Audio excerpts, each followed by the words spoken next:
Screen recorder on कर दिया है, आप ये जो है आप अपने मोबाइल फ़ोन या लैपटॉप के ज़रिए भी गूगल पे आप सेम चीज़ या सेम प्रोसेस कर सकते हैं। तो यहाँ पे मैं अपने इस लैपटॉप की स्क्रीन पे आपको दिखाता हूँ ताकि बड़ी स्क्रीन में आपको अच्छे से समझ में आए। तो यहाँ पे सबसे पहले गूगल पे आना है और आपको यहाँ पे सर्च करना है वोटर सर्विस पोर्टल। ध्यान से देखिएगा, वोटर सर्विस पोर्टल जैसे लिखकर आप सर्च करेंगे तो सबसे पहला ये ऑप्शन आता है वोटर ईसीआई। हमें इसी वाले लिंक पर क्लिक कर देना है। जैसे हम इस लिंक पर क्लिक करेंगे, आप यहाँ पे देखेंगे वोटर सर्विस पोर्टल की नई वेबसाइट है, कुछ इस तरीके से आपको दिखाई देगी।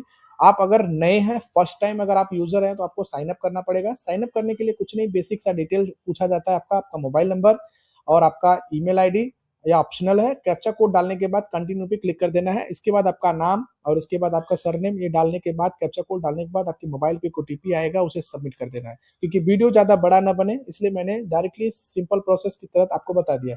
अब आपका लॉगिन अगर हो जाएगा, ये लॉगिन आईडी अगर एक बार क्रिएट हो जाता है तो हमें वापस लॉगिन करना है। तो यहाँ पे आप देख सकते हैं जैसे लॉगिन करना है, जिस मोबाइल नंबर से अभी आपने लॉगिन किया या जिस मोबाइल नंबर से भी आपने आईडी बनाया उसी मोबाइल नंबर को यहाँ पे हम डालेंगे, या आप अपना मोबाइल नंबर जो भी रहेगा वो यहाँ पे डालेंगे और इसके बाद यहाँ पे रजिस्टर मोबाइल नंबर जो आपने बनाया वो डालना है। इसके बाद इसके नीचे कैप्चा कोड भरना है, जो भी स्क्रीन पे उस वक्त कैप्चा कोड दिखाई देता होगा आपको सेम कैप्चा कोड, आपको वही कैप्चा कोड को आपको भरना है।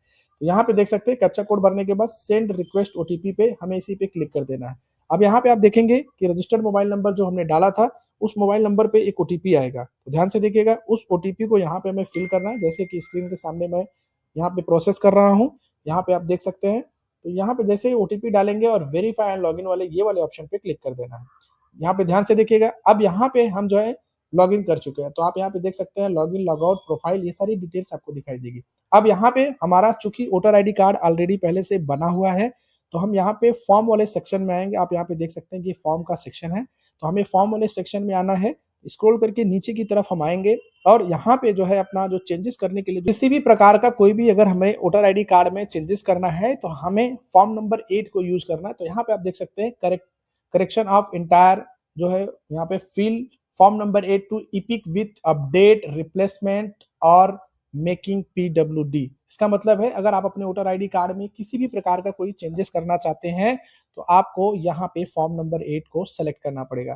ध्यान से देखिएगा, हम फॉर्म नंबर 8 को यहाँ पे सेलेक्ट करेंगे तो यहाँ पे जैसे हम क्लिक करेंगे तो हमें दो तरीके का ऑप्शन आएगा। या तो आप सेल्फ करेंगे तो आपका जिस वोटर आईडी कार्ड से अगर आपको यहाँ पे डालना है अपना वोटर आईडी कार्ड डाल सकते हैं, या फिर आप अदर में भी आप अपना वोटर आईडी कार्ड नंबर डाल सकते हैं, या फैमिली रिश्तेदार किसी का भी अगर फैमिली में किसी को भी चेंजेस करना है तो जरूरी नहीं है कि आपको बार बार यूजर आईडी बनाना पड़े। आपके अपने खुद के यूजर आईडी से फैमिली में जैसे किसी के माँ बाप, बच्चे, हस्बैंड, वाइफ कोई भी अपना जो है चेंजेस करना चाहे तो बार बार उसके लिए पर्टिकुलर एक एक आदमी के लिए यूजर आईडी आपको बनाने की जरूरत नहीं है। तो यहाँ पे सिंपल सा प्रोसेस है। अदर वाले में हम आएंगे और यहाँ पे जो भी आपका ये रहेगा EPIC number, voter ID card number रहेगा दोस्तों, उस वोटर आईडी कार्ड नंबर को हम लोग यहाँ पे भरेंगे। तो यहाँ पे कैप्चा ऑन कर देना, कैपिटल में आपको भरना है। तो यहाँ पे जैसे आप देख सकते हैं मैं आपके स्क्रीन के सामने ही यहाँ पे एक जो है भर रहा हूँ और आप सेम प्रोसेस के तहत ध्यान देखिएगा। वोटर आईडी कार्ड नंबर जो इपिक नंबर है ये करेक्ट होना चाहिए। इपिक का मतलब होता है voter ID card number, election commission of India जो ये दिया हुआ है उसी को हम यहाँ पे भर देंगे और इसके बाद सबमिट बटन पे क्लिक करेंगे। अब यहाँ पे जिसके नाम पे ये वोटर आईडी कार्ड बना हुआ होगा तो यहाँ पे आपको उनका डिटेल्स दिखाई देगा और इसके बाद यहाँ पे उनका सीरियल नंबर, नाम वगैरह सब कुछ दिखाई देगा।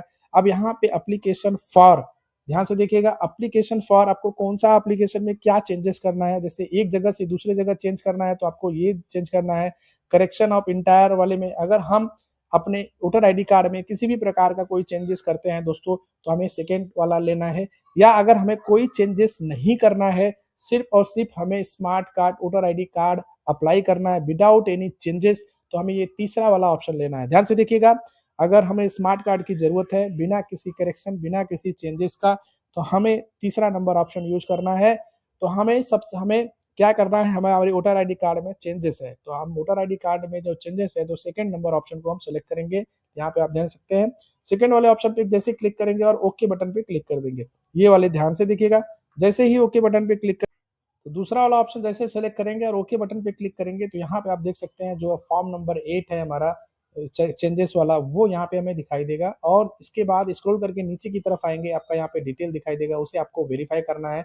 साथ में आपको यहाँ पे नीचे की तरफ आएंगे तो आपको जो भी आपने सिलेक्ट किया हुआ ध्यान से देखेंगे तो आप यहाँ पे करेक्शन एंड इंटायर चेंजेस वाला ये ऑप्शन हमने सेलेक्ट किया हुआ ऑलरेडी। तो यहाँ पे ये आपको देखना है। अब बात आती है हमारे एप्लीकेशन में चेंजेस की। ध्यान से देखिएगा, application for correction entire enrolment. तो यहाँ पे जब भी करेक्शन चेंजेस करने के लिए आती है तो यहाँ पे अभी आपको जो भी चेंजेस आपके वोटर आईडी कार्ड में करने हैं, 4 टाइप के चेंजेस आप कर सकते हैं वन टाइम में। ध्यान से देखिएगा, इसमें क्लियरली लिखा है maximum 4 entries particular can be corrected, right. So हमें चाहे आप जो है नाम आपका खुद का बदल सकते हो अगर आपके पास कोई भी प्रूफ है, या जेंडर आप बदल सकते हो, या डेट ऑफ बर्थ बदल सकते हो, या रिलेशनशिप टाइप, या रिलेशन नेम, या फिर एड्रेस, या फिर मोबाइल नंबर, या फिर फोटो।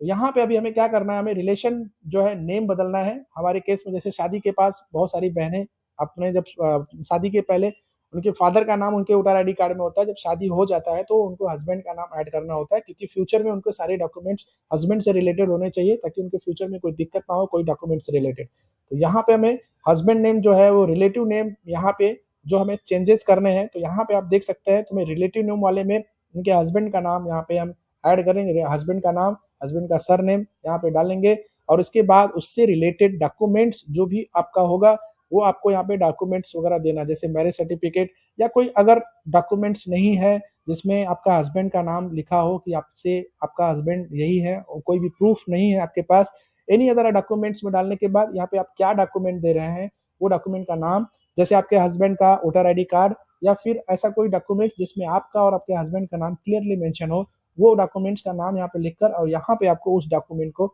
अपलोड कर देना है। जैसे अभी यहाँ पे हमारे पास जो केस है, इन उनके पास इनके हस्बैंड का वोटर आईडी कार्ड है, वो यहाँ पे हम अपलोड करेंगे। तो चलिए मैं यहाँ पे इनके हस्बैंड का नाम डालता हूँ, और इसके बाद तो यहाँ पे इनके हस्बैंड का नाम यहाँ पे एंट्री कर दिया है, और उसके बाद जो अदर डॉक्यूमेंट जैसे मैंने बताया कि कोई प्रूफ तो नहीं है हमारे पास, तो यहाँ पे अदर डॉक्यूमेंट में डालेंगे, और यहाँ पे हस्बैंड हस्बैंड वोटर कार्ड लिखकर यहाँ पे मैंने डाल दिया। आपके पास जो भी डॉक्यूमेंट है वो आप यहाँ पे मेंशन कर दीजिए। इसके बाद जो डॉक्यूमेंट्स आपके पास है उसको यहाँ पे आपको सेलेक्ट करना है, और उसके बाद यहाँ पे जो भी डॉक्यूमेंट्स आपको रहेगा यहाँ पे अपलोड कर देना है। तो यहाँ पे आप देखेंगे तो हस्बैंड का जो डॉक्यूमेंट्स उन्होंने डाला था वो यहाँ पे अपलोड हो गया, और उसके बाद नेक्स्ट पे क्लिक कर देंगे। यहाँ पे आपको एक डिक्लेरेशन देना होता है भाई कि आपका जो ये एज पर गवर्नमेंट लॉ के हिसाब से आप किस जगह से ये फॉर्म को अप्लाई कर रहे हैं। तो यहाँ पे आपको ये फॉर्म आपको भर देना है।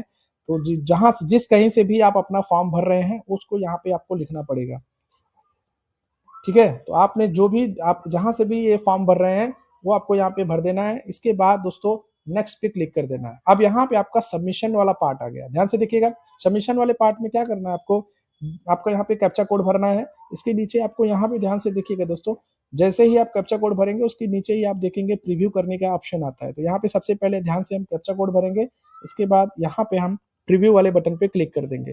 अब यहाँ पे शायद मैंने कैप्चा कोड गलत डाला है तो हम दोबारा से ट्राई करेंगे।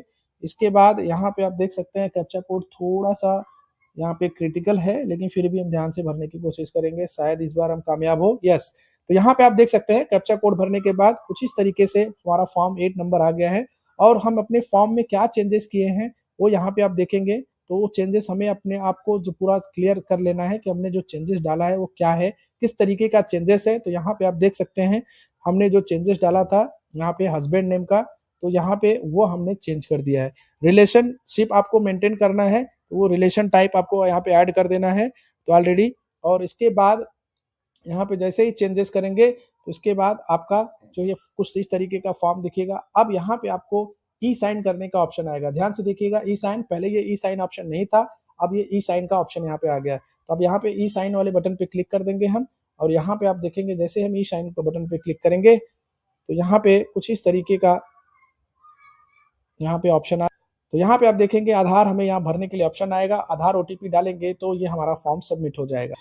तो यहाँ पे आप देख सकते हैं आधार नंबर डालने के बाद गेट ओटीपी पे हम क्लिक करेंगे तो हमारा जो नंबर होगा आधार से लिंक उस मोबाइल नंबर पे ओटीपी आएगा। तो यहाँ तो आधार ओटीपी डालने के बाद यहाँ पे सबमिट बटन पे क्लिक कर देंगे। तो यहाँ पे आप देख सकते हैं जैसे ही ये सबमिट होगा, यहाँ पे आप देख सकते हैं ये हमारा वोटर आईडी कार्ड सबमिट हो गया और रजिस्टर्ड रेफरेंस नंबर हमको यहाँ पे मिल चुका है। और डाउनलोड एक्नॉलेज करके देखेंगे तो यहाँ पे डाउनलोड भी हो चुका है दोस्तों, कुछ इस तरीके से।